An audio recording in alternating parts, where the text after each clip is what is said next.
我们接的是名声显赫的赵子龙。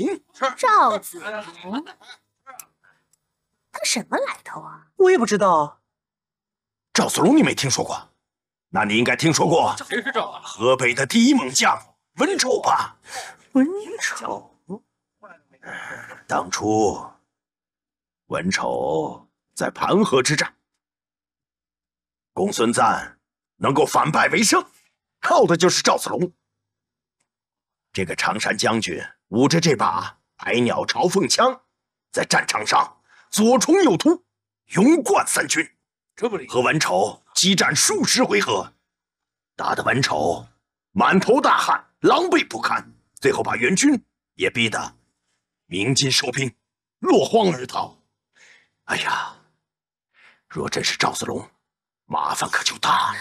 我听出来了，这个赵子龙再怎么厉害，靠的不过就是这杆神枪而已。可如今这杆神枪在你的手中，你听说过这句话吗？那拔了毛的凤凰，它还不如鸡呢。也就是说，现在的赵子龙不过就是被拔了牙之后的老虎。那你怕他什么？所以你呀，不要摆出这种胆小怕事的怂样。就是。三两说的有道理。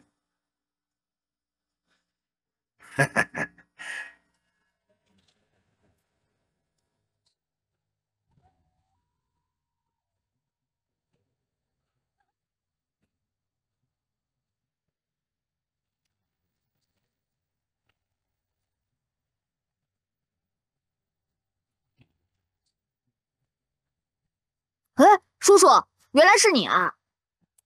小朋友，这么晚还不回家？喂啊，该回家睡觉了。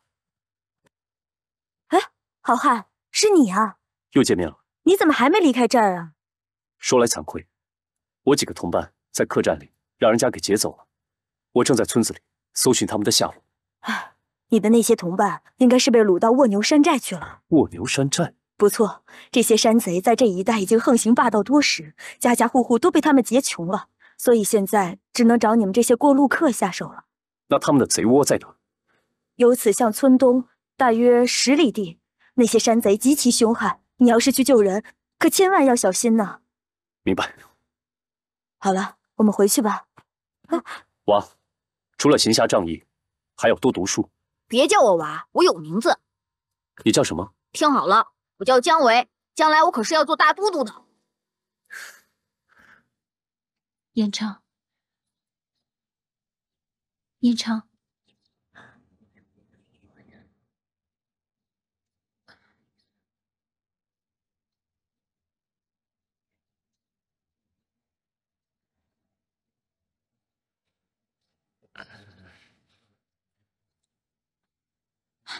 燕昌，燕昌，燕昌，你醒了，太好了！师妹，师妹，燕昌醒了。刘大哥，你总算醒了，我还以为你打算昏迷一辈子呢。太好了，你终于醒了，没事就好。怎么没事啊？咱们事还多着呢。哎呀，对了，咱们被那个恶毒的老板娘给下药了。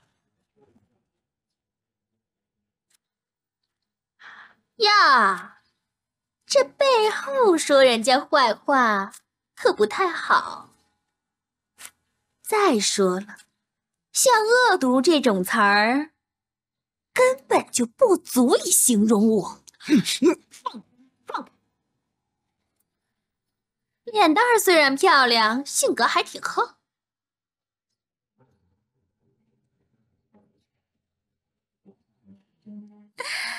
来，扭过身来，让姐姐我瞧瞧。哟，还真是有几分姿色呀！这脾气，这要是卖到窑子里呀，自然就有人来收拾他。别碰我！你个坑子，有本事冲我来！好了，刘大哥，你臭小子，没事吧？大事不好了！有人来劫寨了！劫寨？谁这么大胆子？他们来了多少人？100人？哎，不是1个人。1个人，你喊什么喊？老娘我倒是要看一看，是谁这么大的胆子！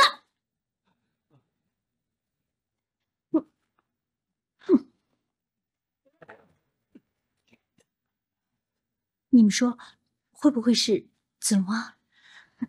就凭1个人敢来闯山寨的，还能有谁？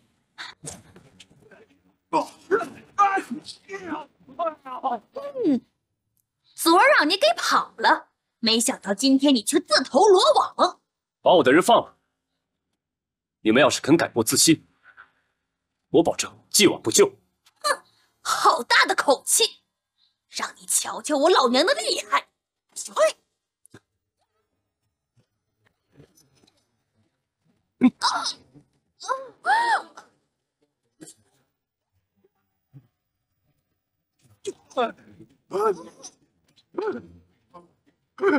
三娘，三娘，是你杀了他，我跟你拼了！就是不肯悔过吗？三娘都死了，我还……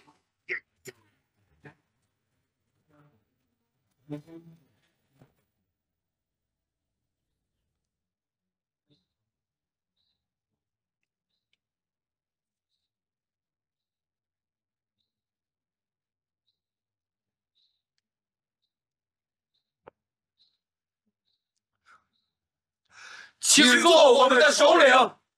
请做我们的首领吧。你们起来吧，我无意做你们的首领。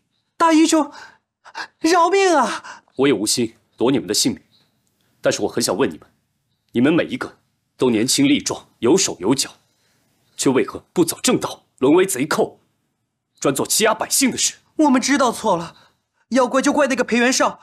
我们本来跟了周仓，都可以弃暗投明的。周仓？周仓是谁？事情是这样子的，在1个月以前，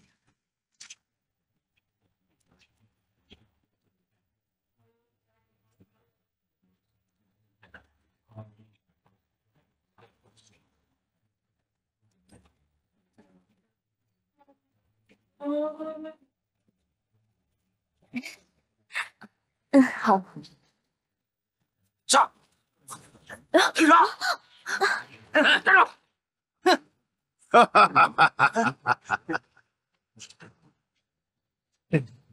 你们是什么人？这里面坐的是不是美娘子啊？大胆狂徒！你可知道你拦的是何人的车上？不管是谁的车，我只管里面的美娘子美不美。来人，都给我绑了，押回山寨。是。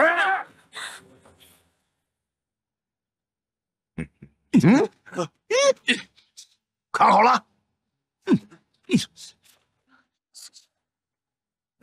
姿色不错嘛，2个，哈哈哈哈，好极了，一个给我，一个给周大哥送去。是，住手！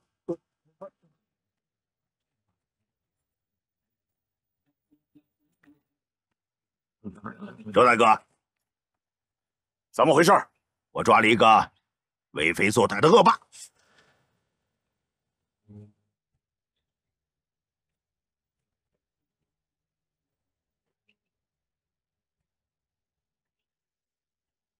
一个柔弱先生，加上2个柔弱女子，能是恶霸？你的狗眼瞎，因为我的眼也瞎了。裴元绍注意你很久了，你说你舅舅也是一个子弟名士，怎么会有你这么一个不堪的外甥？若不是看在你舅舅的面上，我岂能容你到现在？哼！孙先生，走走！孙先生。跑走！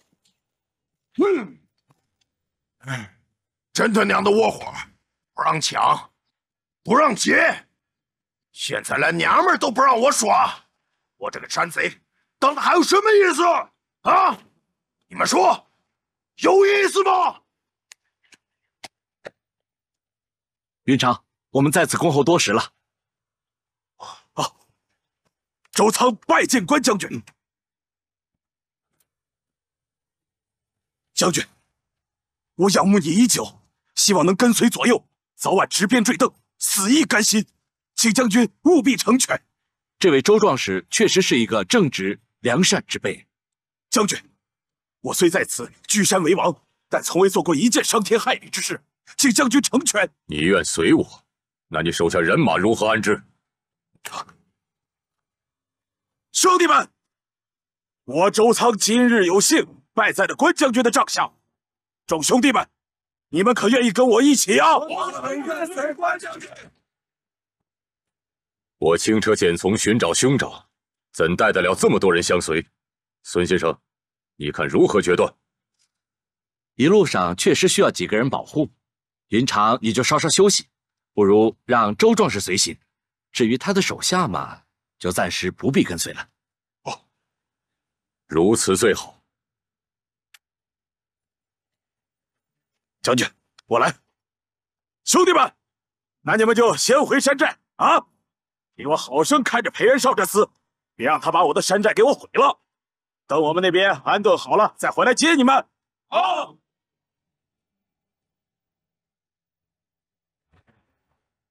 你是说关将军曾经有带过2位夫人路过此地？啊，是啊。那后来他们去哪儿了？这个我也不知道，我就知道裴元绍把2位夫人放出去以后，他就自己做他的山大王了，我们就只能跟着横行霸道了。哎呀，来晚了一步，要是咱能早点来，兴许能碰见他。不过由此可以得知，关将军已经脱离了曹营，我相信3营聚首之日已经不远了。大哥，师妹，清点的怎么样？都弄完了，累死我了。这帮土匪可真是贪得无厌。这仓库里啊，没什么金银财宝，很多东西一看就是从老百姓家里抢来的，什么锅碗瓢盆堆得满满都是。我说你们这帮土匪有意思吗？这年头普遍地方都穷，我们当贼的也不容易。哦，对了，大哥，这个仓库里啊，粮食倒是不少。这样，既然咱们搅了贼窝，就当让百姓过回原来的日子。飞爷和师妹，你们安排一下，把百姓的失物放里，物归原主。此外，我们开仓放粮。好，好，来，谢谢啊，谢谢，来，谢谢啊，谢谢，你的，每个人都有，谢谢啊。不用谢我，要谢啊，就谢我们赵子龙大将军，大家都有，没有山贼。谢谢啊。遇到咱们这些村民真幸福。谢谢啊，山贼没了，粮食呢就失复得。来，谢谢。这是赵将军发给我们平民百姓的。你一个当官的，凭什么跟我一起？怎么了？我现在也是平常老百姓，我怎么领不得了？好你个狗官！平日里我们大伙被山贼欺压的时候，你去哪儿了？现在有好处了，倒是比谁领的都快，是不是啊？是，对，没错。别吵了，怎么回事？发生什么事了？刘大将军，这个人就是以前的古城的县令，平日里什么都不做，就知道鱼肉百姓。此话当真？你堂堂县令，怎么会沦落至此？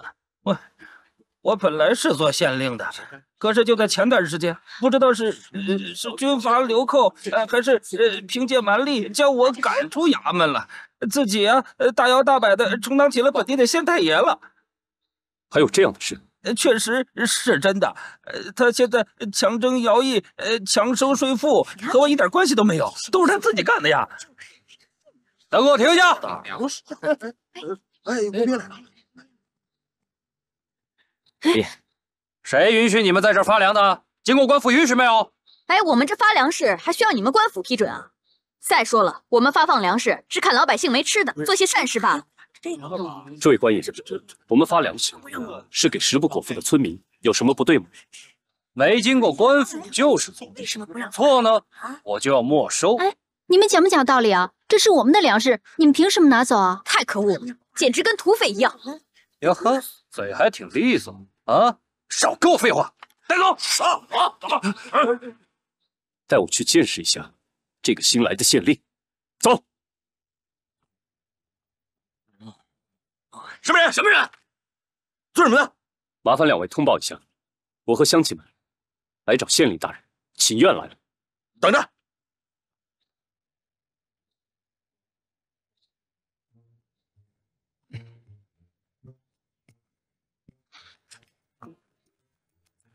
启禀将军，衙门门外聚集了许多百姓，想造反呐？说是请愿。造反就是造反，请什么愿？乡亲们，你们不要担心，我们几个人一定为你们讨回公道。对，就是他们。哼，何人在此如此造次？还不吃俺一拳！义德兄，是你？子龙，子龙贤弟，来，请，请。哈哈哈！真是天意呀，天意呀！哈哈哈！自从幽州别后啊，俺与两位哥哥无论辗转到哪儿，总是能不经意的谈起你。子龙一时对三位兄长万分的思念，四处的寻找，结果没有想到，在古城竟然与你重逢。义德兄，子龙有疑问，你是怎么当上这个古城县令的？哎，这有何难？俺当时与两位哥哥失散以后，带领众人辗转到此，见这儿的县令十分的不顺气，俺就几棒子把他赶出了衙门。后来一想，县令给赶跑了，这地方的百姓谁管呐？所以俺就勉为其难，代行施事了。可你也不能仗着官威欺压百姓啊！如果这个事儿要是让刘皇叔知道了，我想他肯定不会乐意吧？子龙贤弟，这真是俺老张的疏忽，你就不要再责骂俺老张了。子龙贤弟，俺老张虽然是一个粗人，但绝对不是恶人啊！征银赋税的确是俺下的令，但是俺的确不知道，俺手底下的那帮兔崽子居然是这么办的事儿。俺刚才已经传令下去了，让他们及时的改正，该道歉的道歉，该归还的归还，以后不会再有类似的事情发生了啊！好，既然义德兄已经明快的处置了，那子龙就代表乡亲们敬你一碗。有错的是俺该罚酒啊！俺该罚酒。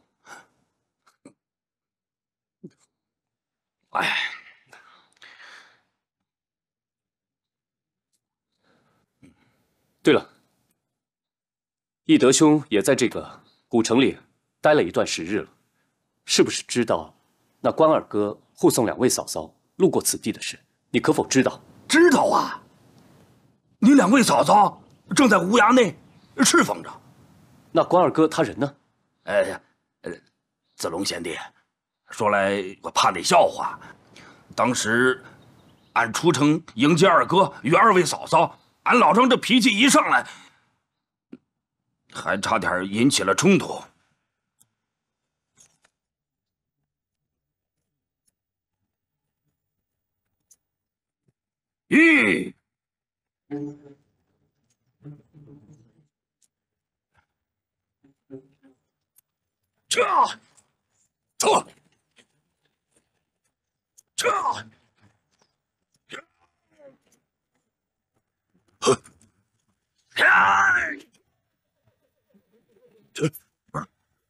三弟，你干什么？休要叫俺三弟！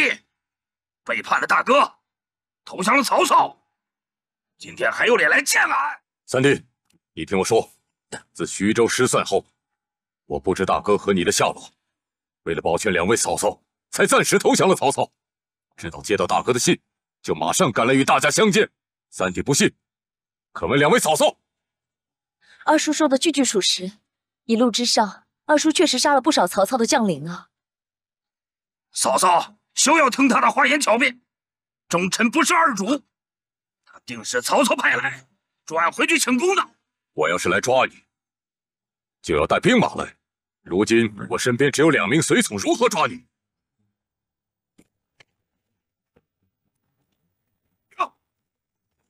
去！那不是你的兵马吗？多说无益，且待我斩了来将，以表我的真心。驾！将军，驾！关羽，杀了我的外甥，把你哥来报仇。驾！驾！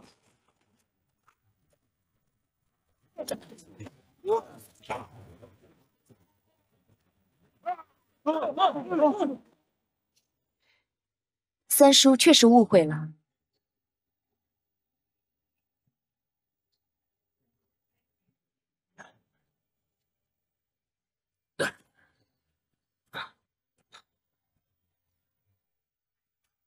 二哥，三弟无知，请二哥责罚。三弟，快起！二哥，三弟想死你了。二哥也想你呀。三弟，现在想想，真是惭愧呀。义德兄是性情中人，想必关二哥也不会见怪。你们二人手足情深，想必是越打越亲。那要是真打起来，估计也是个误波，很难站个高下。嘿嘿，他的青龙偃月刀厉害，俺的丈八蛇矛也不含糊。不过他当哥哥的，自然得让着点弟弟。好歹让我捅他几下。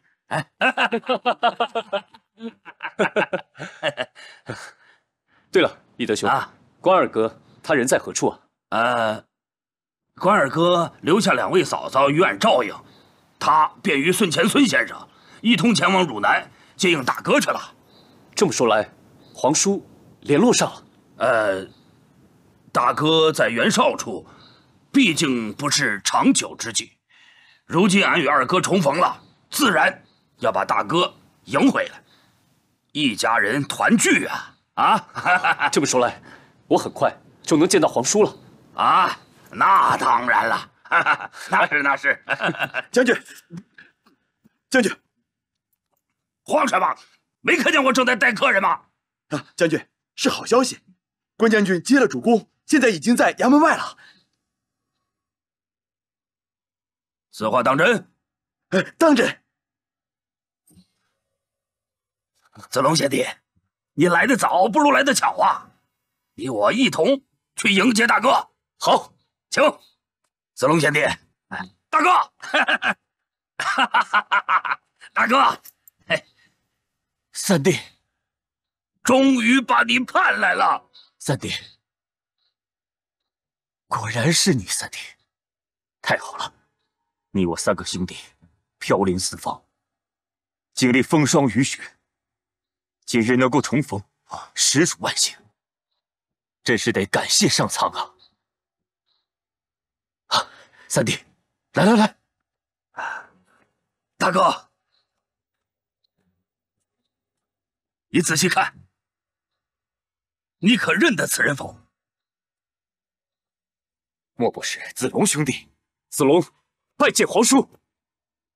真是子龙兄弟，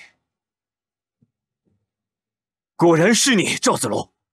正是子龙，皇天终不负，子龙四海飘零，经历千山万水，终于见到皇叔。来，子龙，快起来！好啊！我刘备何德何能，今日得以3位兄弟重聚，又得赵子龙辅佐，从此气象一新呢。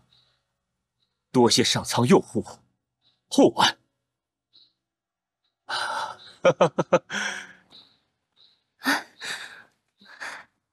夫君，皇叔，你一路辛苦了。2位夫人，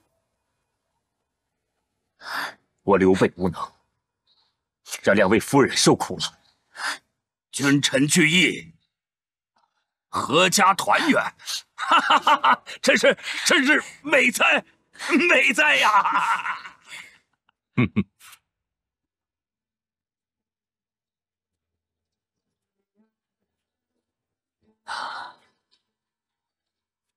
子龙啊，我时常在想，我这前半生遇到了无数的艰辛和困苦，不过也给了我很多惊喜，就如同这次能与你重逢，我庆幸万分呐。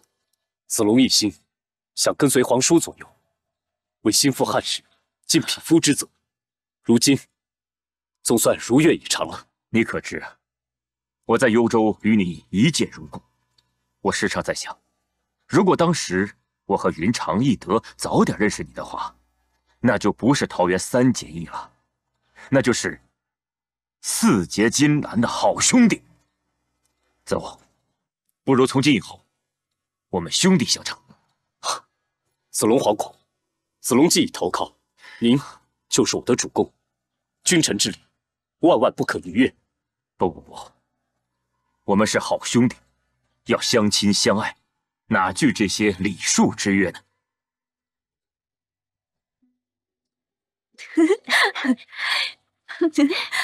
你们过来吧。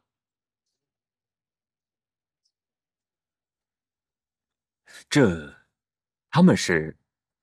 啊，主公，容我引荐一下。这一位叫柳慎，字延成，是我从小到大的兄弟。这一位是我的义妹赵师妹，他们2人在幽州和您见过。还有我的师妹李飞燕，他们3个人一路跟随子龙，是子龙出生入死的好朋友。拜见主公。都免礼吧。既然是子龙的朋友，那都是我的朋友了啊。子龙这一次把他们叫过来，是有一事相求，希望主公一并接纳他们。子龙，咱们这次真是苦尽甘来，真是不得不佩服这个水镜先生，是他让咱们来这儿，又遇见了主公。哼，而且啊，我原本以为主公是一个养之弥高、很难去亲近的长者，但是跟他接触起来，倒是觉得他这个人还挺亲近的。子龙，你倒是说句话呀！严城，如今我们正式的投到了主公的帐下，将来上阵杀敌，你会怕吗？不怕，我只要跟你在一起，去哪儿我都不怕，我都跟着你，逐影随形。嘿嘿，哎呀！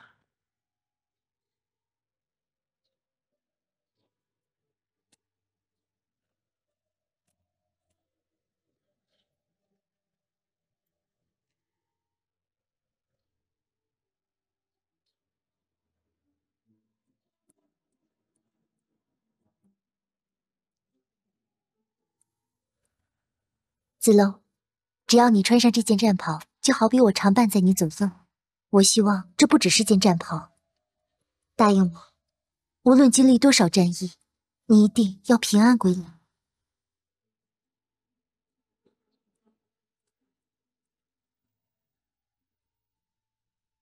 青衣啊，青衣，你温柔的一切，早已深入我的心里。我该怎么将你遗忘？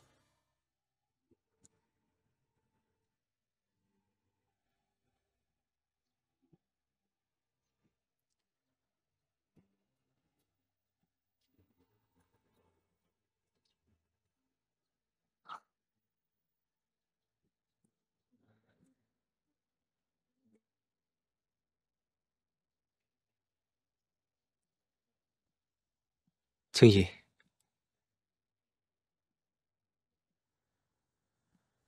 在想什么呢？没想什么，再没什么值得我多想的。叔父死后，你一直这样。青衣，能不能尽快恢复过来？我已经接连派出好几拨人马查探赵云下落，我一定亲手将他抓来，交给你处置。我知道他大概的去向。你知道？追随刘备是他长久以来的心愿。一旦找到刘备，我想就应该不难找到他。太好了，这是个线索。青衣啊，有件事我想与你商量。许都已经多次派来密使，向我常山招安。你有意服膺曹操？别忘了，常山郡守的职位是袁绍给的你。今非昔比了。袁绍与曹操在官渡交手，惨败而回，中原局势已被曹操掌握。你倒懂得看风势。这次前来的密使是你族兄夏侯惇，他要我向你传达问候之意。夏侯惇在曹操麾下也堪称一员猛将，深受倚重。我想由他引荐，应该万无一失。你意欲投靠曹操，袁绍难道会放过你？我据守常山，深沟高垒，他现在应该应付曹操大军都还来不及，又岂能动弹得了我？你都已经想得很清楚了，还来找我商量什么？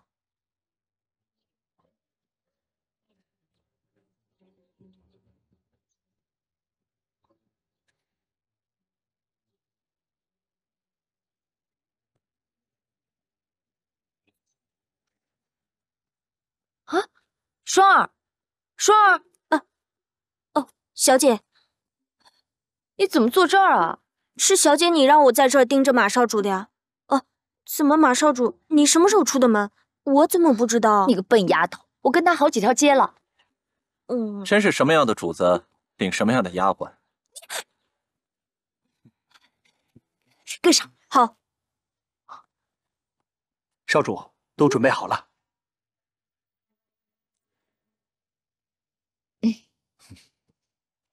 我说你们主仆二人要不要好好商量一下，分一个早晚班，免得把我给跟丢了。我正有此意，反正你不嫌烦，我也不嫌累，正好。既然已经收拾的差不多了，我们就准备离开。啊，好。你准备走了？对啊。去哪儿？难道回西凉？你管得着吗？哎呀，马梦启，我求求你了，我拜托你了，你要是回西凉的话，顺便捎上我吧，带我去见你父侯。借不借兵，先不着急。我说公孙姑娘，你怎么就这么执拗呢？我能不执拗吗？死的又不是你爹，当然无所谓了。小姐，不好意思，失言了。算了，那我索性帮你分析分析。公孙姑娘，你是一心要杀死袁绍，以告慰你父亲的在天之灵。可是我告诉你，你根本不必如此大费周章，因为过不了多久，袁绍必定灭亡，何必要亲自动手呢？你这话什么意思啊？难道你得到了什么消息？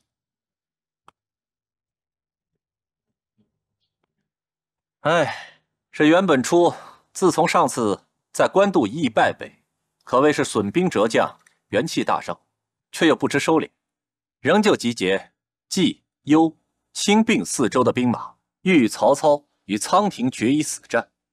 不过在我看来，这袁军气数已尽，败亡之日不久也。曹操真那么厉害？这曹操手下兵多将广，而且有荀彧、程昱等谋士辅佐，论气势实在是如日中天。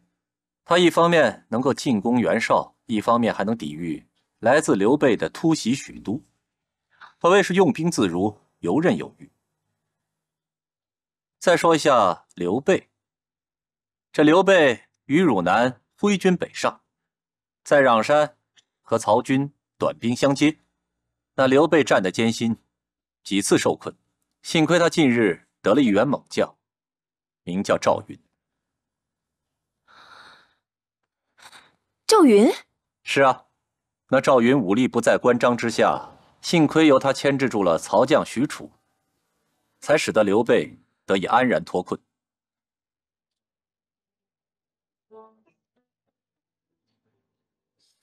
姑娘莫不是与那赵云相识？我家小姐与赵将军何止相识，早当他是心上人了。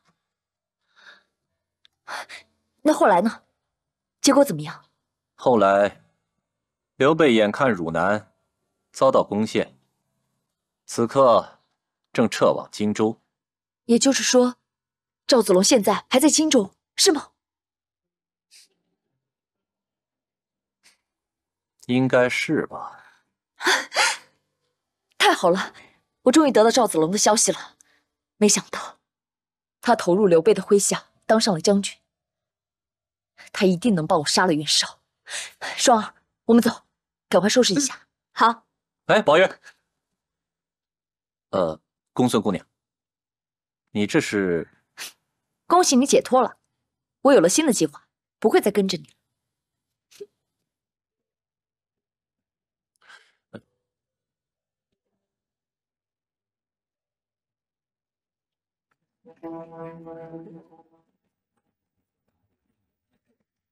玉。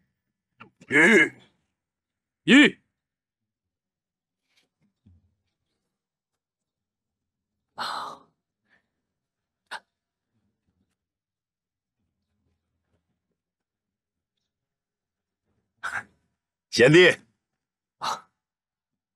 景生兄长，气度不凡，天下闻名。刘备，我早就想前来拜会，可未曾想今日我带着残兵败将，你还亲自出城相迎。我刘玄德受宠若惊，谢过景生兄。贤弟，胜败乃兵家常事，千万不要挂在心上。你我本是同宗，你到我这里就对了。我已经把你的住处安排妥当，我希望贤弟从今往后就把荆州当自己的家一样，有什么需要一定要告诉我。兄长在我落难之际施以援手，玄德感激不尽。哎，贤弟，咱们弟兄之间千万不要牵线了。我已经备好了酒宴，专门为你接风洗尘，请。请。撤。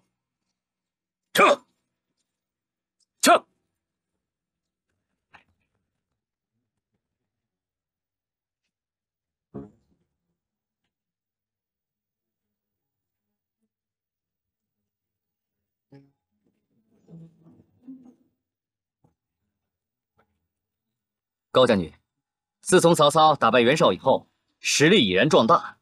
我们选择在这个时候投靠他，他会瞧得起我们吗？能重用我们吗？不必多虑，我们身上自有他看重的地方。还有一点我不明白，高将军，您本来在常山可以过安稳日子，做过逍遥郡守，为何在这个时候急功近利呢？你以为我的志向只是在常山这个地方做一个区郡守？正是因为曹操现在势力急速扩张，等将来曹操坐揽天下，亦是我更上层楼的时候。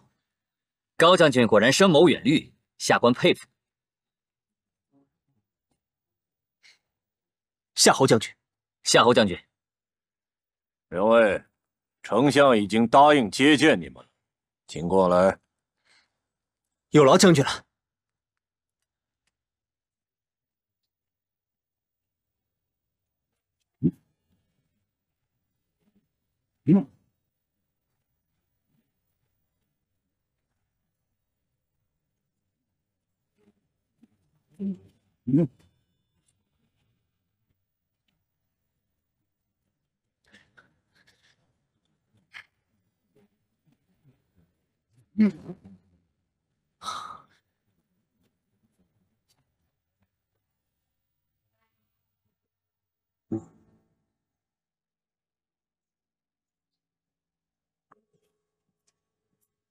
丞相好见否？人都带来了。是。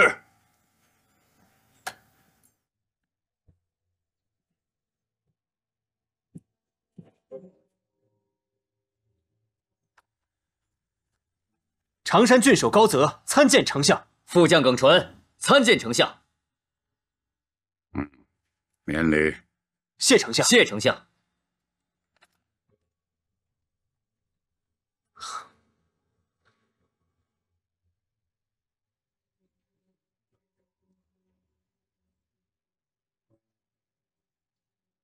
文雕，看来你颇有福分，刚到我这儿就开了眼界。你对这2把宝剑有多少了解呀？请恕小人眼拙。这挂着的是倚天剑，另由夏侯恩抱着的是青钢剑。倚天剑用以镇威，青钢剑用以杀人。原来这就是汉室宗庙的两柄护国神器。据闻得倚天青钢者得天下。恭喜丞相得此2件宝物，待日后建立千秋伟业，可说是名正言顺。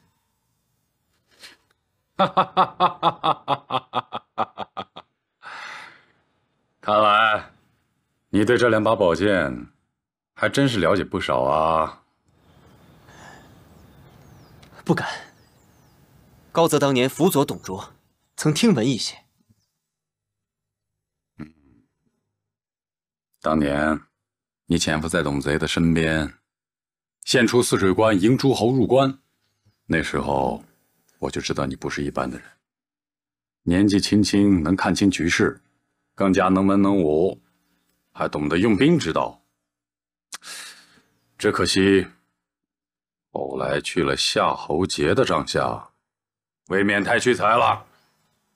丞相过誉了，文定从小谨记家父的教诲，立志要做忠孝勇公廉之士。哦，那令尊是？回丞相，家父乃是车骑将军高勋。那令尊是？回丞相，家父乃是车骑将军高勋。什么？车骑大将军高勋是你的父亲？正是我的父亲。您认识？岂止是认识。当年令尊提携过我，只可惜他英年早逝，我无以回报。如今故人之子来投奔于我，这乃是天意。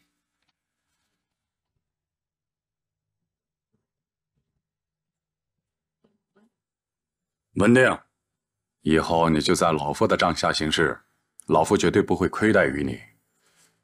谢丞相厚爱。你立刻启程回常山厉兵正治，随时听候差遣。遵命，文定即刻起身。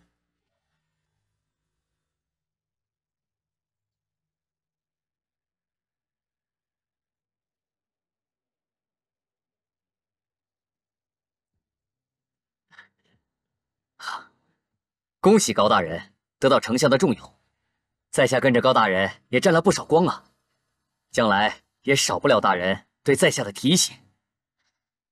你要打起精神来，勤加练兵，千万不要辜负了丞相的厚望。下官领命。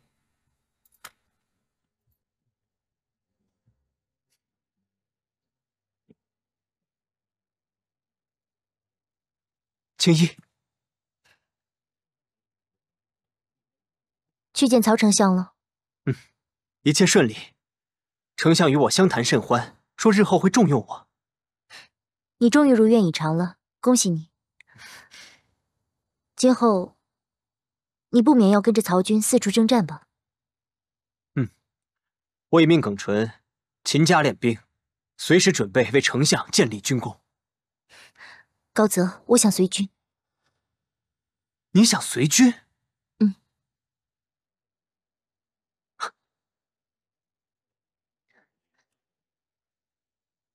青衣，我知道你非常关心我，但是行军打仗并非一件轻松的事情。我倒是宁愿你能够待在府里，等待我凯旋归来。你不要误会，如今正是赵子龙就在刘备的帐下，而曹操与刘备不免兵戎相见。我跟着曹军前进，就不怕遇不到赵子龙。可是纵然如此，我还是不能答应带你一同随军。不过，我可以答应你，军情有任何发展，一定第一时间让你知道。那好吧，就依你。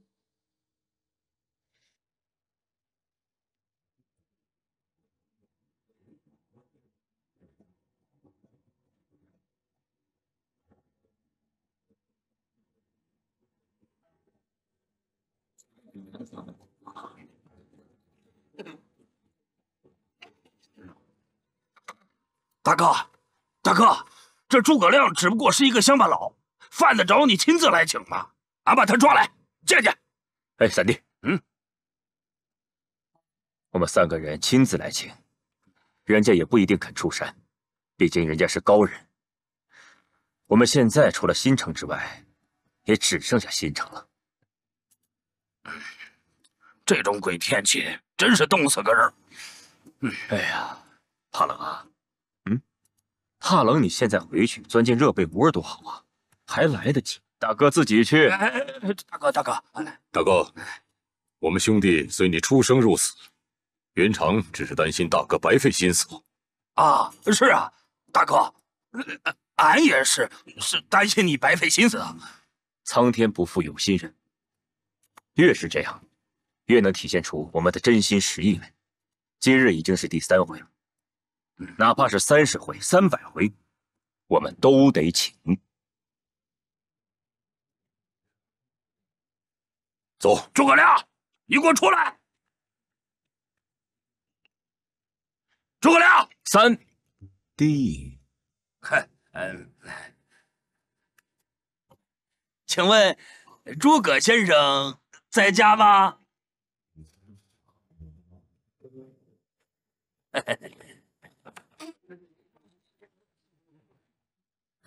又是你们啊！啊，没错，还是我们。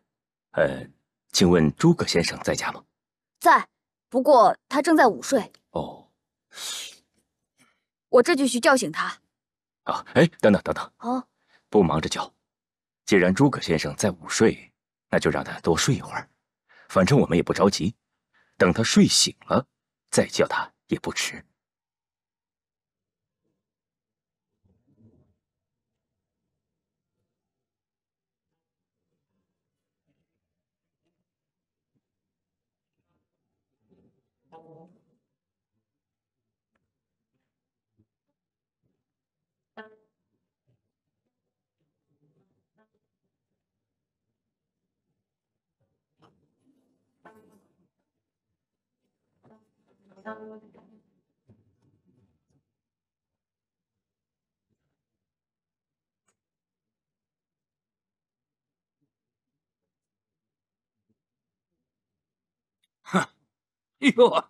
哎呦，二哥，诸葛亮在睡觉，居然让大哥在那儿站着。哎呦，你瞧我这脾气，我还真是有点憋不住了。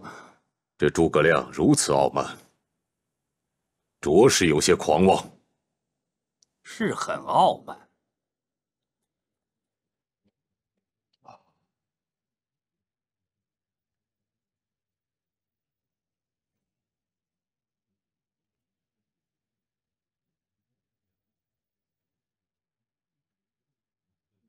我就不相信了。我到他屋后放把火，我看他起不起来。哎，三弟，切莫鲁莽，咱们且看大哥如何行事。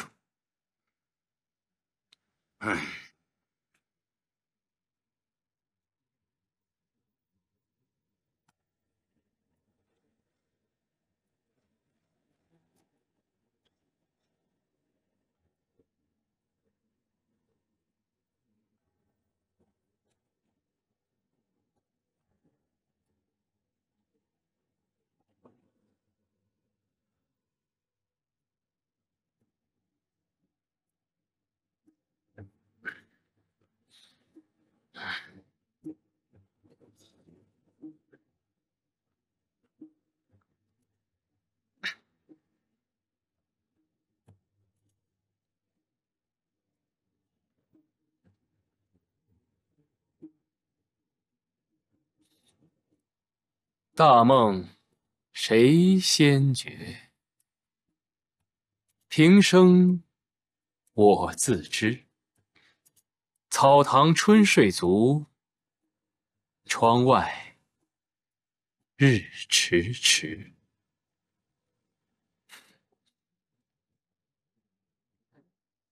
先生，有客人来访。谁来了？是刘皇叔，已经等很长时间了。为什么不早点告诉我？快快有请。诺。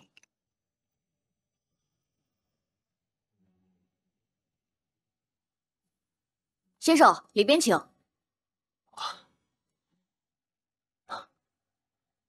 哎，二哥，先生，请。你下去吧。是。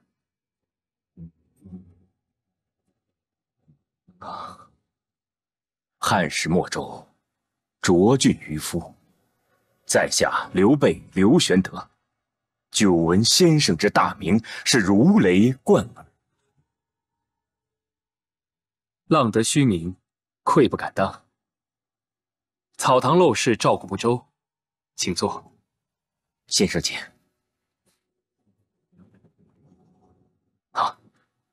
先生，之前我2次拜访，可惜都没遇到先生，所以留下了书信，不知先生是否？将军所留书信，我已拜阅。哦，知道您忧国忧民，我很是钦佩。只是我年小且无作为，才疏学浅，缺少见识，恐怕不能够帮助将军什么。先生过谦了。难道这水镜先生的推荐有假吗？还望先生敞开心扉，给予指点。我只会种地浇园子，怎敢妄谈治国安民的大事情？不，先生乃是经世之才，如今归隐这山林，岂不可惜？望先生念在天下苍生之年，助我刘备一臂之力吧。将军快免礼。既然如此，我还想听听您有何志向。汉室危亡，奸贼当道，我决意匡扶社稷，安定天下之难，只奈一腔热血。只可惜屡遭挫败，还望先生能为我指一条明路啊！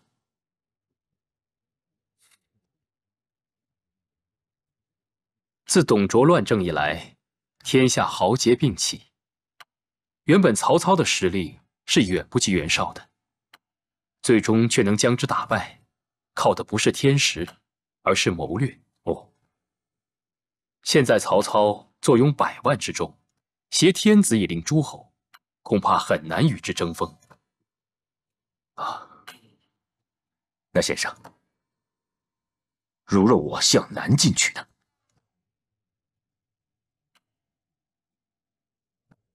不，孙权坐拥江东多年，将士用命，百姓拥护，加上长江天险，很难攻占。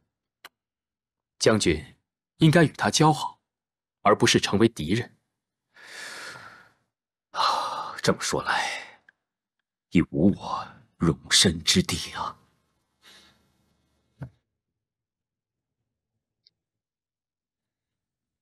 荆州，荆州八方通衢，历来为兵家必争之地。刘表父子迟早是守不住的。将军，这可是老天送给你的礼物啊！还有，益州地势险要，沃野千里，自古便有天府之国的美誉。想当年高祖就是靠它得了天下。将军如果占有荆州和益州，励精图治，外结孙权，待天下有变，时机成熟，可命一上将领荆州兵力直取宛城、洛阳。将军则可亲率益州兵马出秦川，挺进中原。如此一来，则大业可成，汉室可兴啊！将军请看，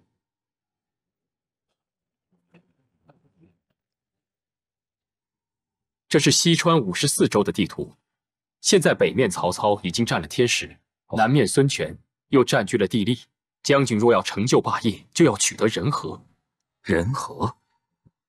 将军如若收荆州为家，再去西川建立基业，待形成鼎足之势，便可取得中原。这就是我为将军谋划的策略。听先生一席话，令刘备茅塞顿开，如拨云见日啊！只不过，这荆州刘表和益州刘璋，乃是我的同宗，我不忍心夺其基业呀。刘表年老病重，将不久于人世；刘璋生性懦弱，难保基业。将军如若不娶，自然会有人娶的。好，多谢先生指点。刘备，在这里恳请先生出山共谋大业。不，方才只因将军一意求解，我才斗胆抒发个人浅见。再说，我已经适应了现在的田园生活，还请将军恕我不能从命。先生如若不肯出山的话，社稷何时才能安定？这百姓如何才能安生？刘备，恳请先生出山。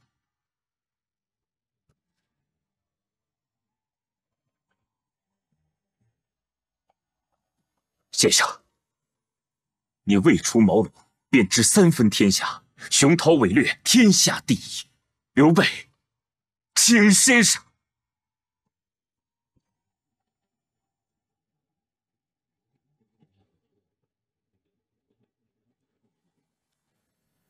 如先生不愿，我刘备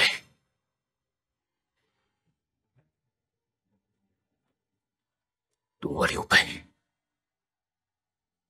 当长跪不起。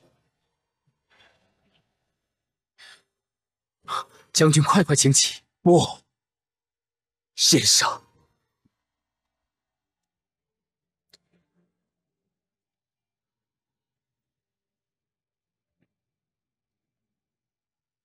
蒙将军不弃，孔明愿效犬马之劳。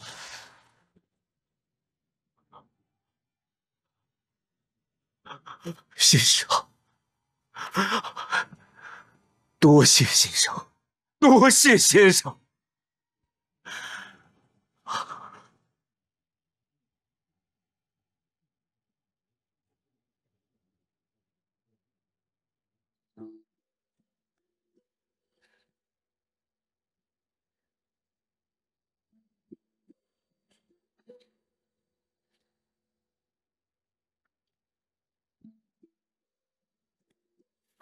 小姐，石燕，打听的怎么样了？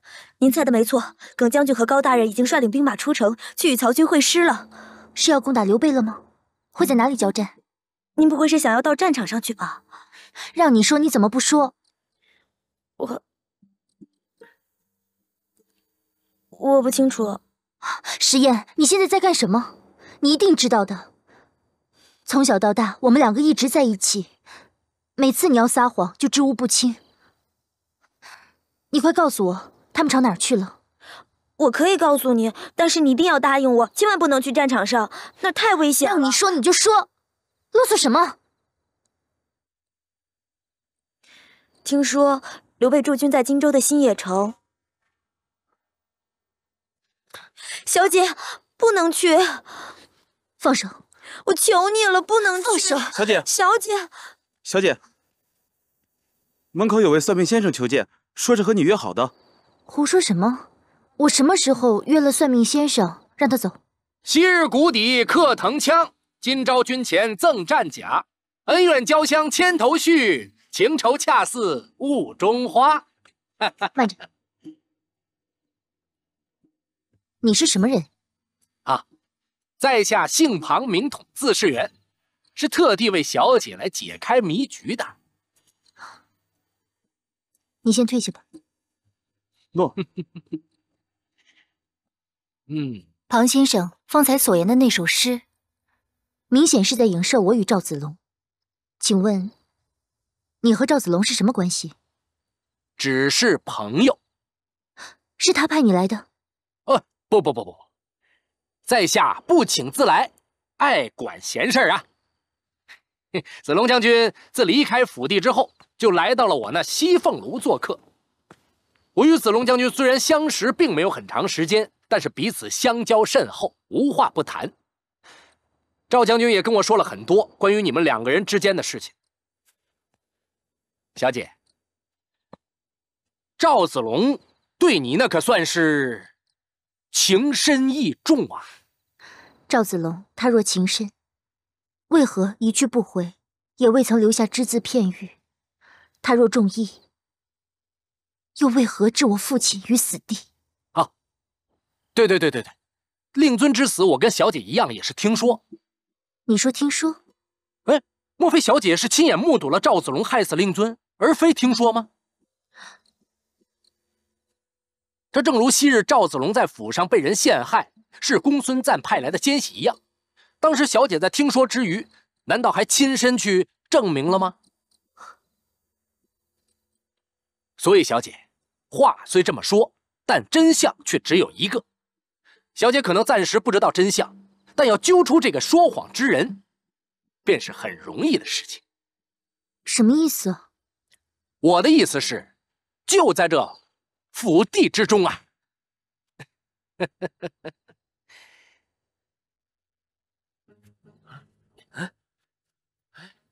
你们好好找，认真找，每个地方都要找仔细了。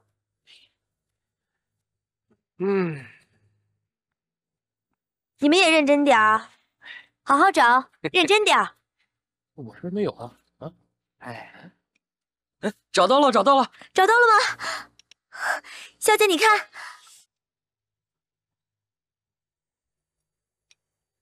小姐应该认识这块玉佩吧？这是高泽的随身玉佩。可据我所知，此玉佩当初在加固建设真定城墙时已被典当，怎会落在花园里呢？小姐应该不会记错吧？我与高泽从小就认识，这玉佩是高家祖传下来的，叫子母双环玉佩，何况上头刻了字的，绝对错不了。那就对了，证明子龙所言非虚呀。他说了什么？不知小姐还记不记得，子龙在离开幽州回常山的路上，遇到了杜绝埋伏行刺。当时我也在场，我当然记得。这块玉佩就是子龙在杜绝身上搜获的。当时子龙还当面质疑高泽买凶杀人，为此高泽恼羞成怒啊。